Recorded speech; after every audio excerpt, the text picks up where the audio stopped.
நம்பிக்கையும் ஒவ்வொரு வீடாக கொண்டு சேர்த்திருக்கின்றார்.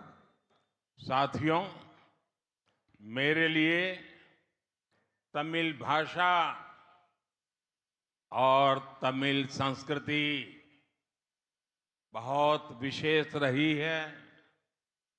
संयुक्त राष्ट्र में, यूएन में मैंने जो तमिल कविता पढ़ी थी उसके बारे में विदेशों तक में पूछा जाता है। मैंने मेरे संसदीय क्षेत्र काशी में काशी तमिल संगमम करवाया। उसे लेकर भी लोग सवाल पूछते हैं। मैंने इस देश का महान परंपरा का सम्मान करते हुए तमिलनाडु की महान परंपरा उसका सम्मान करते हुए पवित्र सेंगोल को देश की संसद में सबसे ऊंचे मंच पर स्थापित किया। इसे लेकर भी आज देश के वासियों के दिल में तमिलनाडु को जानने की एक नई जिज्ञासा पैदा हुई है। तमिलनाडु से मेरा रिश्ता राजनीति का नहीं है, ये रिश्ता दिल का है और दशकों पुराना है। मुझे तमिलनाडु की मिट्टी ने हमेशा असीम प्रेम दिया है। करीब 32 साल पहले 1991 में मैंने जब एकता यात्रा निकाली थी, उसकी शुरुआत भी तमिलनाडु के कन्याकुमारी से हुई थी और वो यात्रा 2 मकसद लेकर के चली थी। एक, श्रीनगर के लाल चौक में आतंकवादियों की गोलियों के बीच भी जाऊंगा और तिरंगा झंडा फहरा के रहूंगा। और दूसरा संकल्प था आर्टिकल 370 हमेशा के लिए मिटा के रहूंगा। और इसलिए कन्याकुमारी से तमिलनाडु की मिट्टी को माथे पर चढ़ा के निकला था और आज वो दोनों काम आज लाल चौक में शान से तिरंगा फहरा रहा है। और आज आर्टिकल 370 इतिहास के पन्नों में बंद हो चुकी है। अब एन मक्कल यात्रा तमिलनाडु को एक नए पथ पर ले जा रही है। நண்பர்களே, தமிழ் மொழியும் தமிழ் பண்பாடும் எனக்கு மனதிற்கு மிகவும் நெருக்கமானது மட்டுமல்ல, மிகவும் சிறப்பு வாய்ந்தது. அதனால் தான் ஐக்கிய நாடுகள் சபையில் பேசுகின்ற பொழுது நான் படித்த தமிழ் கவிதைகள் அங்கே படித்தேன். அதை கேட்ட பிறகு வெளிநாட்டில் கூட இதை கேட்க முடியுமா என்று என்னை பார்த்து பல பேர் கேள்வி கேட்டார்கள். எனது நாடாளுமன்ற தொகுதியிலே காசி தமிழ் சங்கம் என்ற மிகப்பெரிய ஒரு சங்கமத்தை நான் செய்து முடித்தேன். அது குறித்து மக்கள் என்னிடம் கேட்கிறார்கள், என்ன தமிழுக்காக நீங்கள் இவ்வளவு செய்கிறீர்கள் என்று. நான் அது மட்டுமல்ல, இந்த நாட்டினுடைய மிக உயர்ந்த இடமான பாராளுமன்றம், அந்த பாராளுமன்றத்தில் தமிழகத்துடைய செங்கோலை எங்க உயர்ந்த இடத்தில் வைத்து அதற்கு மிக பெரிய மரியாதையை நான் உருவாக்கி கொடுத்திருக்கின்றேன். ஆகவே இது குறித்து தமிழக மக்கள் மிகவும் ஆர்வமாக இருப்பது மட்டுமல்ல, என் மீது மிகவும் அன்பு கொண்டிருக்கிறார்கள் என்று என்னால் சொல்ல முடியும். ஏதோ தமிழ்நாட்டிற்கு எனக்கும் வெறும் அரசியல் ரீதியான உறவல்ல, எனக்கு இது மனதோடு இருக்கின்ற இதயத்தை சம்பந்தப்பட்ட ஒரு உறவாக நான் பார்த்து கொண்டிருக்கின்றேன். நண்பர்களே, இது இன்று நேற்றல்ல, பல ஆண்டு காலமாக நான் தமிழ் மண்ணோடு பிணைந்திருக்கின்றேன். ஆகவே தமிழ் மண் எனக்கு எப்பொழுதுமே பெரிய அன்பை கொடுத்து வந்து கொண்டிருக்கின்றது. சுமார் கிட்டத்தட்ட 32 ஆண்டுகளுக்கு முன்பாக 1991 ஆண்டு ஏகதா யாத்திரை என்கின்ற யாத்திரை தமிழகத்திலே கன்னியாகுமரி துவங்கி காஷ்மீரில் லால் சவர்க்கு நான் கொண்டு சென்ற அந்த யாத்திரையை வழிநடத்தி சென்றேன். அந்த யாத்திரையிலே என் மனதில் இருந்த இரண்டு விஷயங்கள் தான். ஒன்று, காஷ்மீரில் லால் சவுக் என்று சொல்லுகின்ற இடத்திலே நம்முடைய நாட்டினுடைய தேசக்கொடி மூவர்ண கொடி அங்கே ஏற்ற வேண்டும். இரண்டாவது, அந்த காஷ்மீர் மாநிலத்தில் கொடுக்கப்பட்ட 370 சட்டத்தை ரத்து செய்ய வேண்டும். இதுதான் அதன் நோக்கமாக இருந்தது. இன்றைக்கு அந்த லால் சவுக்கிலே நிரந்தரமாக நம்முடைய மூவர்ண கொடி பறந்து கொண்டிருக்கின்றதை பெருமையாக என்னால் சொல்ல முடியும். அது மட்டுமல்ல, அந்த ஆர்டிகல் 370 என்று சொல்லக்கூடிய 300 அரசியல் சாசன சட்டத்தை ரத்து செய்து அதை தூக்கி குப்பையிலே நாம் வீசியாகிவிட்டது. மிகப்பெரிய வரலாற்று சாதனை நாம் செய்திருக்கின்றோம். ஆகவே அதே போல இந்த எண்மண் நென்மக்கள் யாத்திரை கூட, இந்த யாத்திரை தமிழகத்தை ஒரு புதிய பாதையிலே நோக்கி கொண்டு சென்று கொண்டிருக்கின்றது. साथियों, बीजेपी तमिलनाडु में भले ही कभी सत्ता में न रही हो, लेकिन तमिलनाडु हमेशा बीजेपी के दिल में रहा है. ये बात आज हर तमिल भाई बहन जानता है, हर तमिल भाई बहन समझ रहा है. इसलिए जिन्होंने दशकों तक तमिलनाडु को लूटा, वो लोग बीजेपी की बढ़ती ताकत से घबराए हुए हैं. वे लोग झूठ बोलकर जनता को आपस में बांटकर, लोगों को लड़वाकर अपनी कुर्सी बचाना चाहते हैं. लेकिन तमिलनाडु के लोग दिल से जितने पवित्र होते हैं, उतने ही समझदार भी होते हैं. इनकी सच्चाई सामने आ चुकी है. इनकी पोल खुल चुकी है. इसलिए अब तमिलनाडु के लोग बीजेपी पर भरोसा जता रहे हैं. ये नजारा कह रहा है. நண்பர்களே, தமிழ்நாட்டில் பாரதிய ஜனதா கட்சி என்றைக்கு ஆட்சியில் இருந்ததில்லை.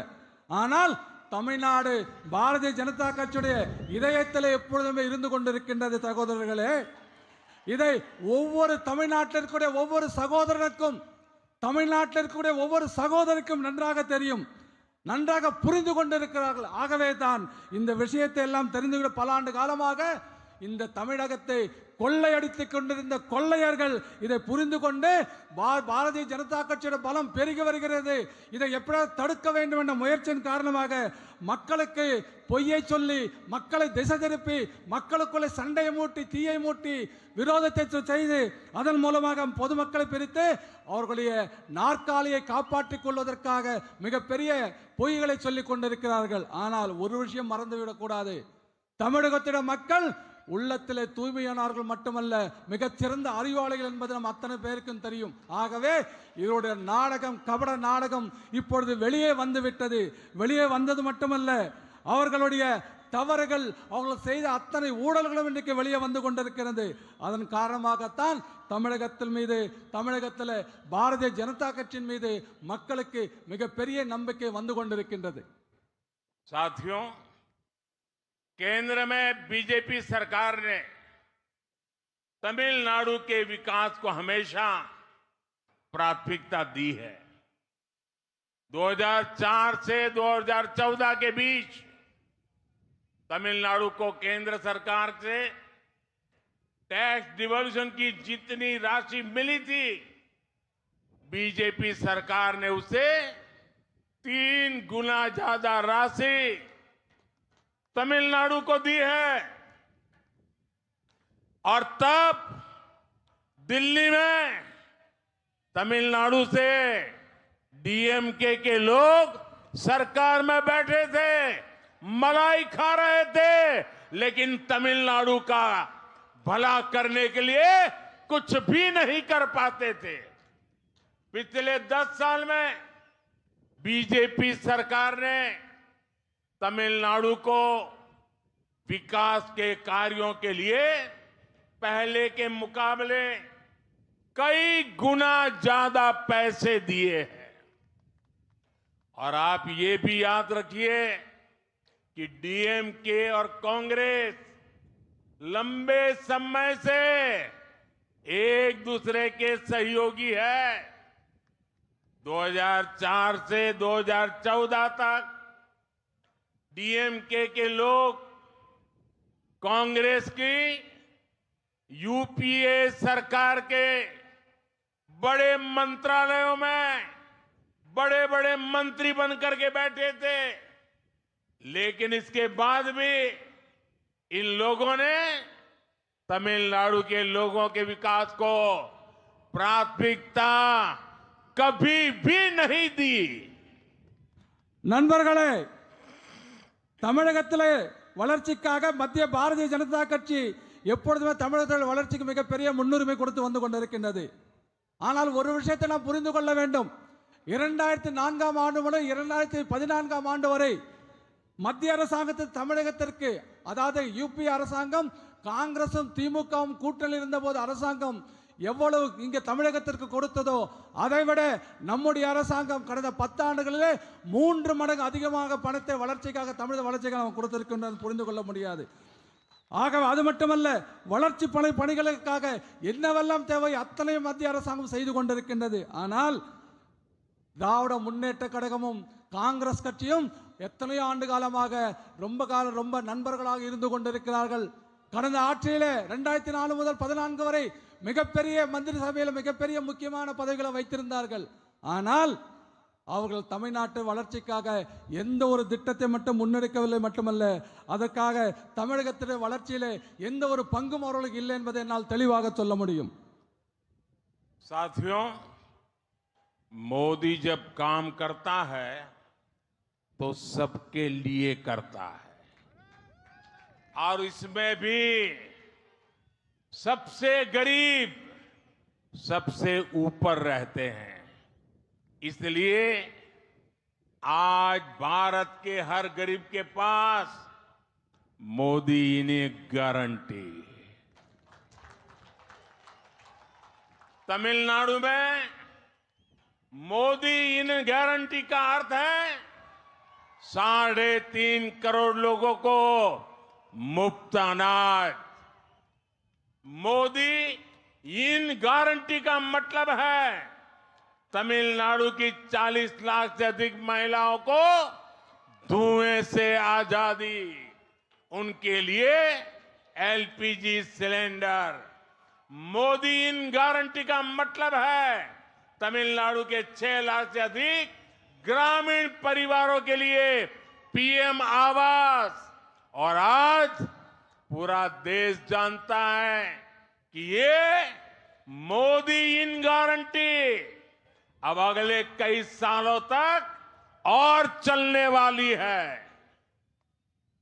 நண்பர்களே, மோடி வேலை செய்யும் பொழுது அவர் அத்தனை நபர்களுக்காக மட்டும் வேலை செய்து கொண்டிருக்கிறார். அதிலும் குறிப்பாக ஏழைகளை முதன்மைப்படுத்தியவர்களை பெருமைப்படுத்தியவர்கள் முதலிடத்தில் வருவதற்காக ஏழைகளுக்காக கடுமையாக உழைத்துக் கொண்டிருக்கிறார். அதனால்தான் இன்றைக்கு நாட்டில் ஏழைகளை குறைந்து இன்றைக்கு அவர்களுக்கு அத்தனை வசதிகளும் கிடைத்துக் கொண்டிருக்கிறது. தமிழ்நாட்டில் மோடி கேரண்டி, மோடியுடைய உத்தரவாதம் என்று சொன்னால் 3.5 கோடி மக்களுக்கு இலவசமாக நாம் அரிசி கொடுத்து கொண்டிருக்கிறோம். அதுதான் மோடியுடைய கேரண்டி, தமிழ்நாட்டு உத்தரவாதம். அதே போல மோடி உத்தரவாதம் என்று சொன்னால் தமிழ்நாட்டில் 40 லட்சம் பெண்களுக்கு இலவசமாக கேஸ் சிலிண்டர் கனெக்ஷன் நம்ம கொடுத்திருக்கோம். அதே போல மோடி கேரண்டி, மோடி உத்தரவாதம் சொன்னா 6 லட்சத்திற்கு அதிகமான கிராமப்புற வீடுகளில் நாம பிரதான் மந்திரி ஆவாஸ் சொல்லக்கூடிய பிரதம மந்திரி வீடு கட்டுகின்ற திட்டத்தின் மூலமாக அத்தனை பேருக்கு நாம் கொடுத்திருக்கின்றோம், வீடுகள் கட்டி கொடுத்திருக்கிறோம். ஆகவே மோடி உத்தரவாதம் என்பது ஏதோ ஒரு சில நபர்களுக்கு மட்டுமல்ல, மோடி உத்தரவாதம் என்பது இன்னும் பல ஆண்டு காலத்திற்கு தொடரும் என்பதை நான் இந்த கூட்டத்தின் வாயிலாக உங்களுக்கு அறிவித்துக் கொள்கிறேன். அதை இந்த நாடும் புரிந்திருக்கிறது. आज जब मैं तमिलनाडु आया हूं तो आदरणीय एमजीआर जी को भी याद कर रहा हूं। श्रीलंका की यात्रा के दौरान मुझे एमजीआर की जन्मभूमि कैंडी जाने का अवसर मिला था। मैंने वहां के लोगों से उनकी बात की थी। आज मैं उनकी कर्मभूमि तमिलनाडु आया हूं। एमजीआर ने परिवारवाद की परंपरा से हटकर सुशासन की महान परंपरा को स्थापित किया था। उन्होंने क्वालिटी एजुकेशन और हेल्थ केयर के लिए काम किया और यही कारण था कि समाज के नौजवान और महिलाएं उनका इतना सम्मान करते हैं। यही कारण है कि आज भी समाज के गरीब तबके के लोग उन्हें अपना सबसे बड़ा नेता कहते हैं। एमजीआर ने परिवार के आधार पर नहीं बल्कि प्रतिभाओं के आधार पर लोगों को आगे बढ़ाया। लेकिन दुर्भाग्य से आज तमिलनाडु में डीएमके के कारण जो राजनीति हो रही है वो एमजीआर साहब के लिए अपमान जैसा है। अगर एमजीआर के बाद कोई था तो वो अम्मा जयललिता जी थी, जिन्होंने तमिलनाडु के जनहित और जन कल्याण के लिए अपना पूरा जीवन दिया। अभी कुछ समय पहले उनकी जन्म जयंती थी। आज तमिलनाडु की इस भूमि से मैं उन्हें अपनी श्रद्धांजलि देता हूं। मेरा सौभाग्य है कि मैंने काफी समय तक जयललिता जी के साथ काम किया था। मैं जानता हूं कि वो किस तरह तमिलनाडु के लोगों के साथ दिल से जुड़ी हुई थी। उन्होंने जीवन भर एमजीआर के सिद्धांतों पर चलकर तमिलनाडु के लोगों के विकास और उनके हित के लिए काम किया और यही कारण है कि आज भी तमिलनाडु के घर घर में लोग उन्हें याद करते हैं। நண்பர்களே, இன்றைக்கு தமிழ்நாட்டிற்கு நான் வந்த பொழுது மரியாதைக்குரிய எம்ஜிஆர் அவர்கள் எனது நினைவிற்கு வந்தார். நான் அவர் பிறந்த ஊரான இலங்கைக்கு சென்ற பொழுது அவர் பிறந்த ஊரான கண்டிக்கு நான் செல்லுகின்ற வாய்ப்பு எனக்கு கிடைத்தது. அங்கே மக்களிடத்திலே நான் பேசினேன். இன்றைக்கு அவர் எங்கு பணியாற்றினாரோ அவருடைய இந்த மண்ணிற்கு நான் வந்திருக்கின்றேன். அது மட்டுமல்ல, இந்த குடும்ப பாரம்பரியத்திலிருந்து மிகப்பெரியதொரு நல்லாட்சி நடத்தியதன் மூலமாக மரியாதைக்குரிய எம்ஜிஆர் அவர்கள் தரமான கல்வியும் நல்ல சுகாதாரத்தையும் தமிழக மக்களுக்கு கொடுத்திருக்கின்றார். அதன் காரணமாக சமூகத்தில் இளைஞர்களும் பெண்களும் அவரை மிகவும் மதிப்பதற்காக இந்த மிகப்பெரிய அளவில் மதித்து வந்தார்கள் என்பதை நமக்கு இதன் மூலமாக புரிந்து கொள்ள முடியும். அதற்காகத்தான் ஏழை மக்கள் அத்தனை பேரும் தமிழகத்திலே எம்ஜிஆரை ஒப்பற்ற தலைவர் என்று இன்றைக்கு புகழ்ந்து கொண்டிருக்கிறார்கள் பெரியவர்களே. அது மட்டுமல்ல, எம்ஜிஆர் அவர்கள் ஏதோ குடும்பத்து அரசியல் காரணமாக ஆட்சிக்கு வரவில்லை. அவர் அத்தனை ஆட்சியும் திறமைகளின் அடிப்படையில் தான் இந்த தமிழகத்தில் ஆட்சியை நடத்திருக்கின்றார். ஆனால் துரதிர்ஷ்டவசமாக இன்றைக்கு திராவிட முன்னேற்ற கழக திமுகவால் தமிழகத்தில் எம்ஜிஆரை அவமானிப்பது போல அவரை கேவலப்படுத்துகின்ற ஒரு ஆட்சி இன்றைக்கு இங்கே நடந்து கொண்டிருக்கின்றது. எம்ஜிஆருக்கு பிறகு யாராவது ஒரு இந்த நாட்டிலே நல்லதொரு ஆட்சி கொடுத்திருப்பார்கள் என்று சொன்னால் அது அம்மா ஜெயலலிதா அவர்கள் மட்டுமே என்று என்னால் சொல்ல முடியும். காரணம், அவர் முழுக்க தனது வாழ்நாள் முழுவதும் இந்த பொது நலனுக்காகவும் தமிழக மக்களின் வளர்ச்சிக்காகவும் கொடுத்தார் என்று என்னால் சொல்ல முடியும். சிறிது நாட்களுக்கு முன்பாகத்தான் அவருடைய பிறந்த நாள் கொண்டாடப்பட்டது. ஆகவே இன்றைக்கு தமிழகத்திலிருந்து இந்த மண்ணிலிருந்து அவருக்கு நான் மீண்டும் ஒரு முறை என்னுடைய அஞ்சலியை செலுத்துகின்றேன். இது எனக்கு மிகப்பெரிய மகிழ்ச்சியை கொடுக்கின்றது. அது மட்டுமல்ல, ஜெயலலிதா அவர்களோடு மிக பல்லாண்டு காலம் நான் நெருங்கிய பணியாற்றிய பாக்கியம் எனக்கு கிடைத்திருக்கின்றது. அதே போல தமிழக மக்களோடு அவர் எப்படி மக்களோடு தன்னை தொடர்பு படுத்திக் கொண்டு மக்களுக்காக எப்படி வாழ்ந்தார் என்பதை அத்தனை பேரும் நமக்கு அறிவோம். அது மட்டுமல்ல, எம்ஜிஆர் கொள்கைகளை கடைபிடித்து அதன் மூலமாக மக்களின் வளர்ச்சி மற்றும் மக்களின் நலனுக்காக மட்டும் பணியாற்றினார். அதன் காரணமாகத்தான் இன்றைக்கும் தமிழகத்தில் அனைத்து வீடுகளிலும் அவரை நினைவு கூர்ந்து வருவதற்கு இது ஒரு மிகப்பெரிய காரணமாக இருந்து கொண்டிருக்கின்றது. साथियों, मोदी जब देश के विकास की गारंटी लेता है तो ये भी सुनिश्चित करता है कि तमिलनाडु भी उसी रफ्तार से आगे बढ़े। तमिलनाडु के लोगों ने हमेशा देश को सबसे ऊपर रखा है। इसलिए आज अगर देश में 2 डिफेंस कॉरिडोर बनते हैं तो उनमें से एक तमिलनाडु में बनाया जाता है। आज देश जब टेक्सटाइल की फील्ड में संभावनाओं के लिए काम करता है तो तमिलनाडु को उसका भरपूर फायदा मिलता है। நண்பர்களே, மோடி உத்தரவாதம் என்பது நாட்டின் வளர்ச்சி என்று சொல்லுகின்ற பொழுது அது தமிழகத்தில் வளர்ச்சி சேர்த்து தான் என்னால் சொல்ல முடியும். ஆகவே நாடு எப்படி வளர்கிறதோ அதே வேகத்தில் தமிழகம் வளர வேண்டும் என்பதிலே மோடியுடைய உத்தரவாதம் உங்களுக்கு உறுதி செய்கிறது. தமிழக மக்கள் எப்பொழுதுமே இந்த நாட்டை குறித்து மிகப்பெரிய மரியாதையும் மதிப்பும் வைத்திருக்கின்றார்கள். ஆகவே அதனால்தான் தமிழ்நாட்டில் இந்த நாட்டில் நாம் பாதுகாப்பிற்காக 2 தயாரிப்பு இடங்களை தேர்வு செய்கின்ற பொழுது தமிழகம் முதலே ஒரு பாதுகாப்பு தொழிற்சாலைகள் அமைக்கக்கூடிய ஒரு இடமாக தமிழகம் கூட தேர்வு செய்யப்பட்டது. அதில் இன்றைக்கு தமிழகத்திலிருந்து இராணுவ தளவாடங்கள் மிகப்பெரிய அளவில் நாம் தயாரித்து கொண்டிருக்கின்றோம். அது மட்டுமல்ல, ஜவுளித்துறையிலே மிகப்பெரியதொரு வாய்ப்பு நாட்டிலே வருகின்ற பொழுது தமிழ்நாடு கூட அதற்கான முழு பலனையும் இன்றைக்கு பெற்றுக்கொண்டது என்னால் சொல்ல முடியும். साथियों, विपक्ष में बैठे हुए इंडिया अलायंस के लोग और जो आज इंडिया अलायंस के साथियों ने तमिलनाडु को जकड़ा हुआ है, वो कभी तमिलनाडु का विकास नहीं होने देंगे।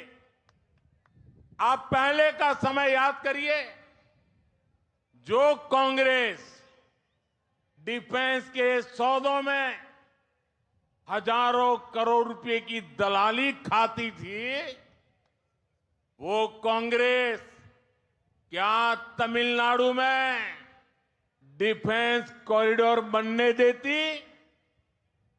आज डिफेंस सेक्टर में देश जो कई गुना निर्यात कर रहा है, उससे युवाओं को जो रोजगार मिल रहा है, क्या कांग्रेस कभी ये होने देती? क्या हमने टेक्सटाइल इंडस्ट्री के लिए पीएलआई स्कीम शुरू की, उसका परिणाम है कि 20,000 करोड़ रुपए के निवेश प्रस्ताव आए, 2 लाख करोड़ के करीब टर्नओवर इससे होगा। इसके अलावा यहां विरुद्धनगर में एक पीएम मित्र टेक्सटाइल पार्क भी बनाया जा रहा है। इससे आने वाले समय में लाखों नौकरियों के अवसर बनने वाले हैं। मुद्रा लोन के जरिए भी तमिलनाडु के उद्यमियों को 2 लाख करोड़ रुपए से ज्यादा की फंडिंग दी गई है। आप मुझे बताइए, कांग्रेस सरकार में क्या यह मुमकिन हो सकता था? मोदी तमिलनाडु के विकास के लिए काम कर रहा है और इसलिए ये इंडिया अलायंस वाली पूरी गैंग मोदी से इतना परेशान है। நண்பர்களே, இன்று தமிழகத்தில் இந்தியாவிலே கூட்டணி என்ற ஒரு கூட்டணி இருந்து கொண்டிருக்கின்றது. இவர்களெல்லாம் தமிழகத்தை எப்பொழுது கைப்பற்ற வேண்டும், தமிழகத்தின் வளர்ச்சியை கைப்பற்றிவிட்டால் தமிழகத்தில் வளர்ச்சி ஒருபோதும் வளர்ச்சி இருக்காது என்பதை இதன் மூலமாக சொல்லிக் கொள்கிறேன். வளர்ச்சி வர அனுமதிக்க மாட்டார்கள். நான் ஒரே ஒரு கேள்வி கேட்கிறேன்.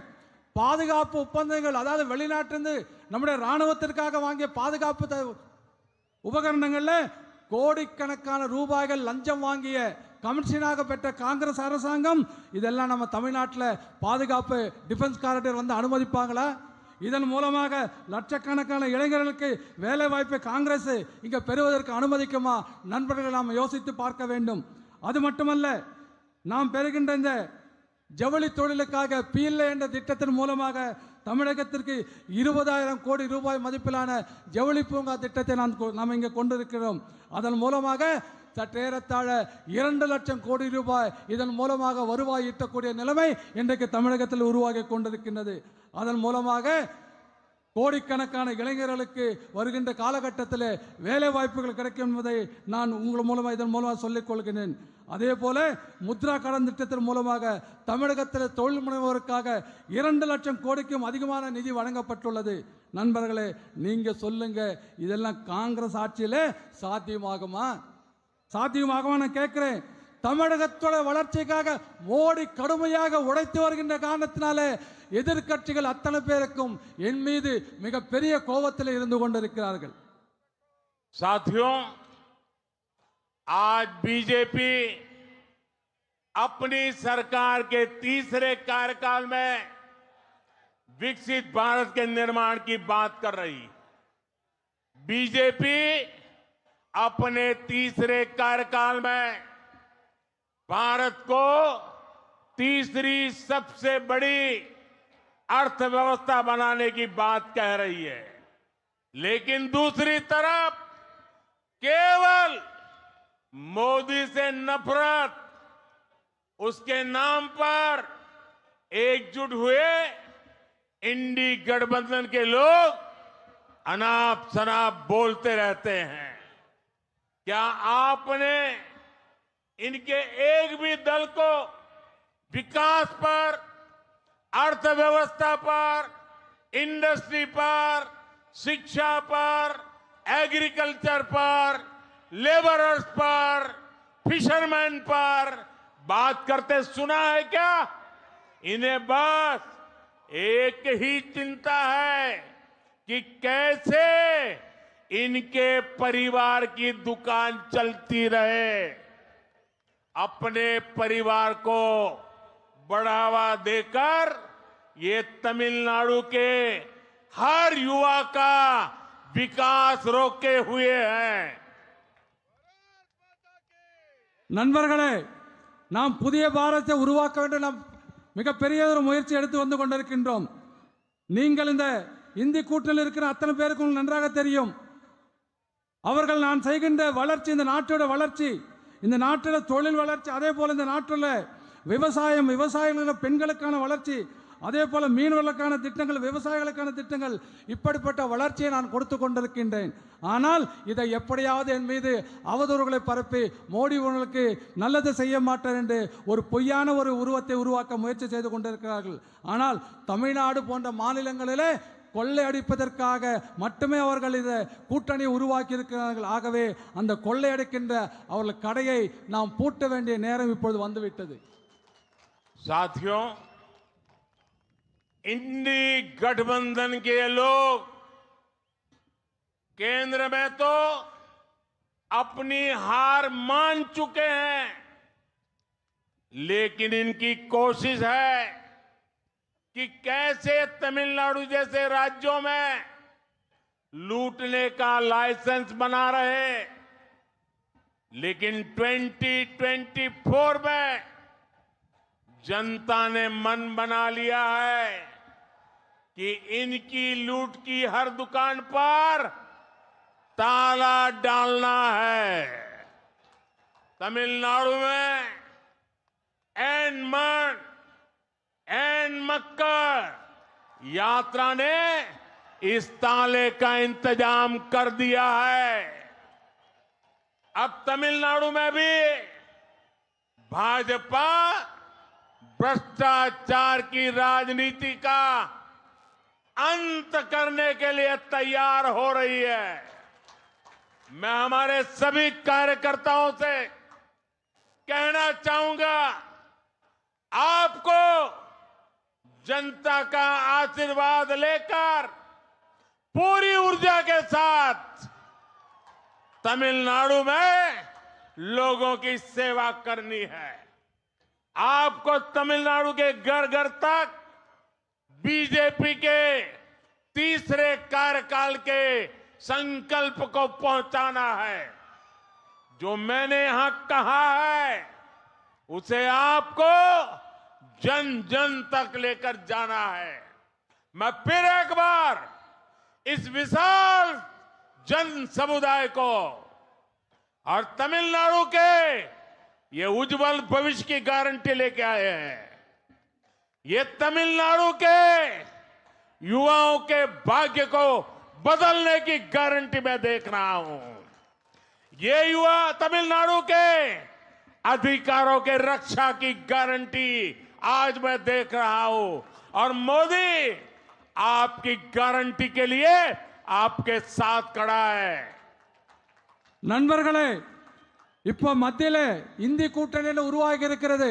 டெல்லியில எல்லாம் தெரிஞ்சு போச்சு, இந்தி கூட்டணி முடிஞ்சு போச்சு, இது ஜெயிக்காத விஷயம் தெரிஞ்சு போச்சு. ஆனால் தமிழகத்தில் மட்டும் எப்படியாவது கொள்ளையடிக்க என்பதற்காக அந்த கூட்டணி முயற்சி செய்து கொண்டிருக்கின்றது. அதனால தான் அந்த கடையை கொள்ளையடிக்கின்ற கடையை பூட்ட வேண்டும் என்று நாம் முயற்சி செய்து கொண்டிருக்கிறோம். 2024 அந்த கொள்ளையடிக்கின்ற கடையை பூட்ட வேண்டும். அதற்காக தமிழ்நாட்டில் நாம் நடத்திய எண் மக்கள் என்ற யாத்திரை மூலமாக அந்த யாத்திரை இதற்கான பூட்டை நாம் உருவாக்கி இருக்கோம் என்பதை இந்த கூட்டத்தின் மூலமாக நான் சொல்லிக் கொள்கிறேன். அது மட்டுமல்ல, தமிழகத்தில் ஊழலுக்கு முற்றுப்புள்ளி வைப்பதற்கு தமிழக மக்கள் தயாராகி கொண்டிருக்கிறார்கள் என்பதை உங்களுக்கு இந்த கூட்டத்தில் சொல்லிக் கொள்கிறேன். அதே போல அத்தனை பேரும் நீங்கள் பாரதிய ஜனதா கட்சியின் தொண்டர்கள் நீங்கள் அத்தனை பேரும் மூன்றாவது முறையாக மீண்டும் ஒரு நல்லதொரு ஆட்சி வர வேண்டும் சொன்னால் மக்களிடத்தில் சொல்ல வேண்டும், மக்களிடத்தில் செல்ல வேண்டும், வீடு வீடாக செல்ல வேண்டும், அவர்களிடத்தில் மக்களுடைய அவருடைய ஆசீர்வாதங்களை அவருடைய வாழ்த்துக்களை பெற வேண்டும், வாக்குகளை பெற வேண்டும், மீண்டும் நமக்கு ஆதரவு வர வேண்டும். அது மட்டுமல்ல, இளைஞருக்கான உத்தரவாதம் மோடி உத்தரவாதம் இருந்து கொண்டிருக்கிறது. இந்த லட்சக்கணக்கான மக்கள் கூட்டத்தை பார்த்து நான் பெருமையோடு சொல்லுகிறேன், இளைஞருக்கான உத்தரவாதம் மோடியின் உத்தரவாதம் உங்களுக்கு இருந்து கொண்டிருக்கிறது. இளைஞர் அதே போல உங்களுடைய பாதுகாப்பிற்கான உத்தரவாதம் மோடியின் உத்தரவாதம் இருந்து கொண்டிருக்கிறது மாற்றம் சொல்லிக்கொண்டு நீங்கள் அத்தனை பேரும் மீண்டும் ஒரு முறை பெரிய எண்ணிக்கையில் வந்து நீங்கள் மக்களிடத்தில் சென்று மீண்டும் அவருடைய வாழ்த்துக்களையும் அவருடைய ஆதரவையும் பெற வேண்டும் என்று உங்களை கேட்டுக்கொள்கிறேன். दोनों हाथ ऊपर करके मेरे साथ बोलिए, भारत माता की जय, भारत माता की जय, भारत माता की जय, भारत माता की जय, वंदे मातरम, वंदे मातरम, वंदे मातरम, वंदे मातरम, वंदे मातरम, वंदे मातरम, वंदे मातरम, वंदे मातरम, वंदे। मातरम. बहुत बहुत धन्यवाद। மோடி மோடி மோடி மோடி மோடி சத்தமா கேட்டு சொல்லணும். மோடி மோடி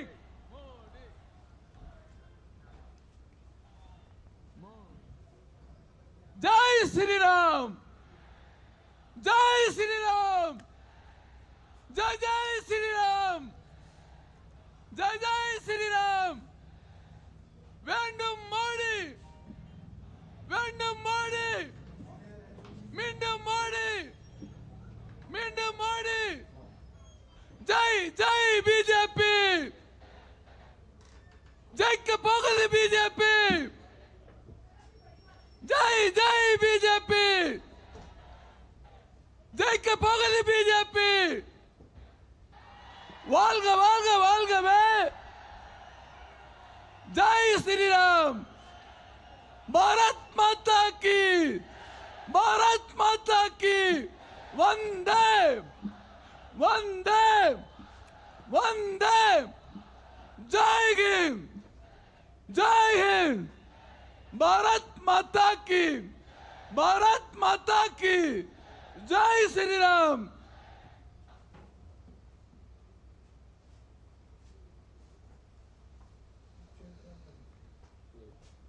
तो ये बहुत ही महत्वपूर्ण तस्वीरें तमिलनाडु के तिरुपुर से, जहां प्रधानमंत्री ने अब से कुछ क्षण पहले एक विशाल जनसभा को संबोधित किया। उन्होंने कहा कि वो तमिलनाडु के विकास के लिए दिन रात काम कर रहे हैं। इंडी गठबंधन पर निशाना साधते हुए उन्होंने कहा कि ये सिर्फ और सिर्फ राजनीति करते हैं, ये नेगेटिव पॉलिटिक्स करते हैं, जबकि मोदी सरकार पॉजिटिव पॉलिटिक्स करती है। और किस तरह से बीते 10 वर्षों में तमिलनाडु के लिए जो तमाम योजनाएं हैं केंद्र की, उनको धरातल पर लाने की कोशिशें की गई।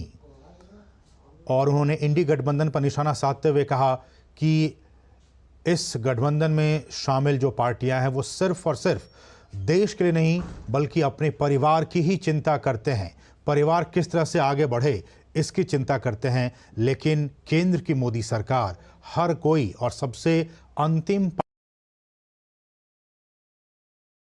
हमको ये बात समझ आ गई है कि किसी भी देश को, किसी भी समाज को, किसी भी सोसाइटी को, if it has to move forward, the first qualification they must have is self-pride. I blame the left intellectuals for doing. They forced upon the Indians this first attitude, which was self-defeating and kept them constrained. हम तो कहते हैं ना कि हम विश्व गुरु बनना चाहते हैं, वो तो उसी अंग्रेजी को रिगर्जिटेट करके यहाँ बोलते हैं। हार्वर्ड ने बोला था, अमेरिका में बोला था, उसको आप अच्छी अंग्रेजी में झोला वोला पहन के यहाँ बोल देते हो और उसको सोचते हो कि ये लोग उससे इन्फ्लुएंस हो जाएंगे। तो वो टाइम जब इंडियंस अंग्रेजी से इन्फ्लुएंस हो जाते थे, वो तब तक वो चलता था। The problem with some of our opposition is that they are so embedded in their viewpoint that they are not open to any discussion or debate. They've already formed the opinion. Parivarvad would have happened if I had been promoted as a lieutenant general in the army or become the deputy NSA or the NSA of this country. India Foundation is a RSS affiliated think tank. It does not take any funding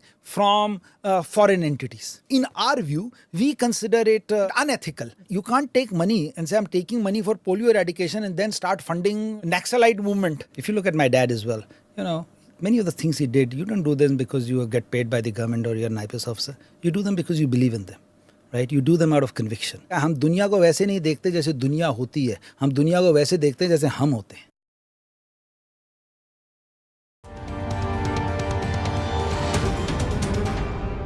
Namaste, Jai Hind. Welcome to another edition of ANI Podcast with Smita Prakash. Thank you for liking and subscribing and sharing with people who you think will benefit from these conversations. So, let's talk today about think tanks. Now, the BJP is often accused of having a weak intellectual bench strength. It's also said that the think tanks affiliated with the BJP, they are very rigid in their opinions. They don't foster multiplicity of views. So today we have with us Shaurya Doval of the India Foundation.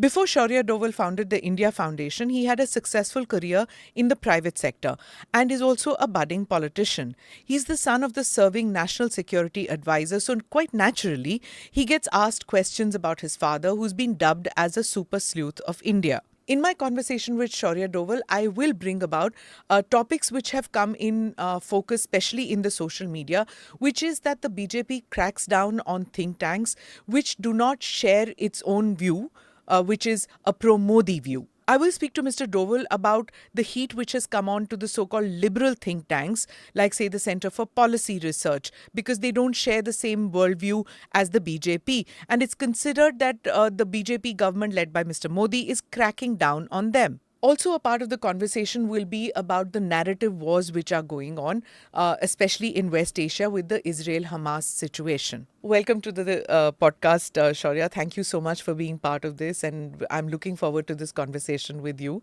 I hope I have your permission to address you by your first name. Absolutely. Okay, so let's start right away with a controversy. Usually I come into it in the second half of the podcast.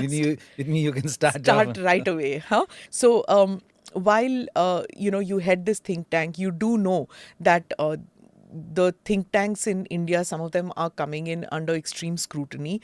And there are articles which have appeared in the foreign press, even in the domestic press, which are critical of the Modi government, saying that there is this crackdown on left of center think tanks which are publishing works which are critical of the Modi government, and hence the current government is not fostering free thought and multiplicity of views. What is your view about this? Smita, I totally disagree with it. Mm-hmm. And the reason I disagree with it is that because I run a small think tank myself, and I cannot tell you that how self-exaggerated view we have of ourselves, of our ability to influence outcomes. And therefore, whenever somebody does something to us, we think that, this is something that is being done to humanity as a whole. Let me put this in perspective. The Modi government enjoys a huge political majority in this country. it gets its votes and survives and thrives on the basis of the votes that it gets from these electorates. Think tanks, on the other hand, are a very small ecosystem of interacting with certain policymakers, academia, in trying to influence public or intellectual opinion. They have never had or don't have mass-based appeal. That's not their job. So why would a government, which is so popular, waste its time on think tanks to try and muzzle the think tanks? Because even if they do, the impact of this is going to be marginal to negligible. It just doesn't make sense, right? So I think when think tanks start to think that, oh, we are being influenced because people are trying to, go after us because we have We're being targeted. We are being targeted because we have so much influence. I think they are over-exaggerating their influence and impact. Now, think tanks, every case may be different. Somebody may have an income tax issue, somebody may have some violation of some issues. Those are legal issues or tax issues, whatever they may be. So I don't think that this thesis is correct. We can go, there may be issue after issue, case by case, why a certain think tank or a certain institution is under the government's scrutiny. But I don't think that it would make any logical sense for the government to try and muzzle think tanks just to try and alter public opinion. So a couple of things. I'm not going to go individually into the think tanks because I think it's unfair if I don't have them on the show to name those think tanks. But certain think tanks have come under scrutiny because of financial reasons, funding which have come. But consequently, those very think tanks have very strong opinions and voices which are critical of this government, and those find that is quoted in these media articles which come in the international press. So there is a multiplicity of views which come in as a result of the original article which appeared on that think tank. So to say that it doesn't really matter, these think tanks, what is published, it doesn't really matter, I think it's a very narrow view, isn't it? No, because you see, let's start with why. If you are basing your argument on the credibility of what is coming out in the Western media or international media, you must understand that the international media has not been the most friendly to this government, and you can see this pattern for the last 9 years, found time again and again to build this narrative that free press is being muzzled in this country, voice of opinions of people are being this is something that they've used as a tool to try and create an image of this government, both domestically and internationally. I don't think they've succeeded. At least domestically they haven't succeeded. Even internationally it has had marginal impact. So they try to pick up every data point and try to point in that direction, that just because this is happening, this must be to muzzle free press, and therefore that is the reason. So I think to that point that you said, that international media quoting it is, to me, means actually validates the point, because we see this pattern for the last 9 years that that there may be a bias in the way they go about reporting these things. Now, as far as the think tanks, again, as I said, I cannot comment on the government. It is a government's decision on where and why they go after them or after any institution, whether an individual or corporation, a think tank, But what, as I said earlier, was that I think that, even if the government was doing it, it would make no sense because as I said, running my own think tank, I know what kind of influence and impact we have, or the limited influence and impact we have. And actually it is counterproductive if you do this. Because then you will go out and say to people that, this is being done to me because I hold a different view from the government. Actually, it allows you to get negative publicity, which any political adversary would not like you to get after. I can understand when they do it to each other politically. But there they have a much larger canvas that they are talking about. Think tanks, don't have that kind of sweep to be able to alter opinions of such a matter that it would make no sense. It's just like sometimes, I'll honestly tell you, so people come and think that think tanks is a way by which a political party would end up having influence or making money. You go and ask them that, if you're running a corporation, you don't make money by stealing stationery. Right? If you're a big company, political parties have their way of generating funds. They're not going to use a think tank, which is like, a couple of computers and desks and some research scholars. So they could do it, but it just doesn't make any logical sense. So I think that some substance of what is going on is that there is a viewpoint that obviously at any point in time exists in favor of the government or against the government of the day. I think the popular support of this government is crowding out the opposition voice, the intellectual opposition voice, just because that is so loud and that is so visible. Can happen. That the space that is available. Because the opposition and even the intellectual class in this country says that that's not true. The opposition's voice is stifled. For example, let's talk about your organization, right? You keep saying India Foundation is very small. But the point is that it has the strongest point of view in as far as the intellectual class is concerned. Would you, for example, take Karan Thapar, his show onto your, or have him as one of the panelists in your discussions? Would you do that because he has an anti-establishment point of view, or anybody else?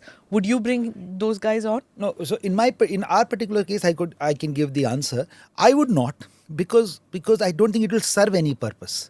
The problem with people, with some of our opposition, is that they're so embedded in their viewpoint.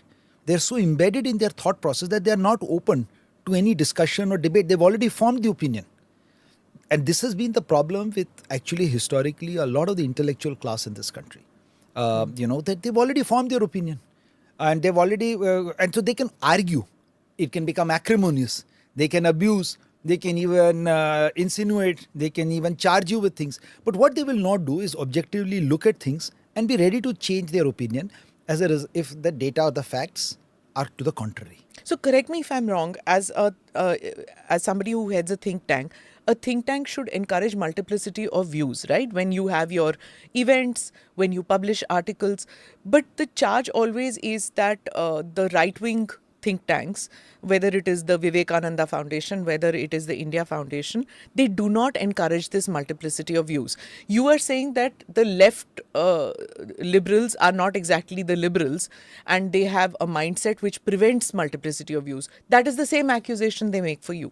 The way I will judge it is that both of us are trying to capture the people who are in the middle. That is, who don't have an opinion, who are neutral and are willing to listen to the best argument and swing in their favor. I'll take some comfort in the fact that in the last 20 years or 25 years, we have been growing. Means we are pulling more people to our side intellectually than they are. You mean the right wing? The right wing. Okay. Right? So the fight is not for the extremes on both sides. They've already taken their view. The competition with a better argument, with a better narrative, with a better fact, is to try and win over those, particularly the young, who don't have an opinion, who are not tainted either ways and are willing to be open to ideas. So that is their effort as well as ours. And that is what I think we are, when we talk about the battle of ideas, it is that ideas that we are engaged in. Of course, we would not like to reduce the number of on our side people who are that opinionated.